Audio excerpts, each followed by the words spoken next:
ರಸ್ತೆ ಅಪಘಾತದಲ್ಲಿ ಮಂಗಳವಾರ ಮೃತಪಟ್ಟ ದಕ್ಷ ಐಎಎಸ್ ಅಧಿಕಾರಿ ಮಹಂತೇಶ್ ಬೀಳಗಿ ಬಾಲ್ಯ ಜೀವನ ಬಹಳ ಕಷ್ಟದಿಂದ ಕೂಡಿತ್ತು ಅನ್ನೋದನ್ನ ಅವರ ಬಾಲ್ಯ ಸ್ನೇಹಿತರು ನೆನಪಿಸಿಕೊಂಡಿದ್ದಾರೆ.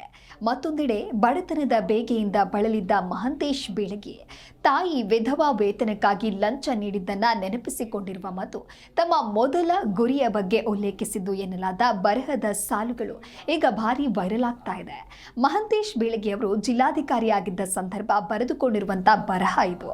ನನ್ನ ತಂದೆ ನಾನು 5 ವರ್ಷದ ವಯಸ್ಸಿನವನಾಗಿದ್ದಾಗ ಅಕಾಲಿಕ ಮರಣ ಹೊಂದಿದ್ರು.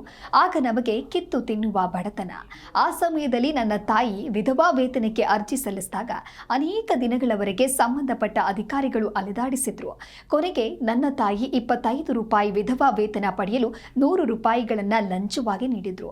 ಆಮೇಲೆ ನನ್ನ ತಾಯಿಗೆ ವಿಧವಾ ವೇತನದ ಆದೇಶ ಪತ್ರವನ್ನ ನೀಡಿರ್ತಾರೆ ಅಂತ ಹೇಳಿ ಬೀಳಗಿ ಬರೆದುಕೊಂಡಿದ್ದಾರೆ.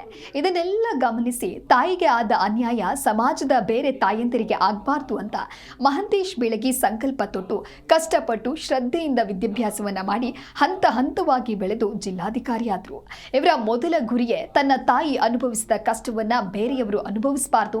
ಈ ಹಿನ್ನೆಲೆ ತಾನು ಜಿಲ್ಲಾಧಿಕಾರಿಯಾದ ತಕ್ಷಣ ಪಿಂಚಣಿ ಅದಾಲತ್ ಕಾರ್ಯಕ್ರಮವನ್ನ ಜಾರಿಗೆ ತಂದು ಸರ್ಕಾರದಿಂದ ಸಿಗಬೇಕಾಗಿರುವ ವಿವಿಧ ಪಿಂಚಣಿ ಯೋಜನೆಗಳನ್ನ ಅರ್ಹ ಫಲಾನುಭವಿಗಳಿಗೆ ತಲುಪಿಸಿದ್ರು.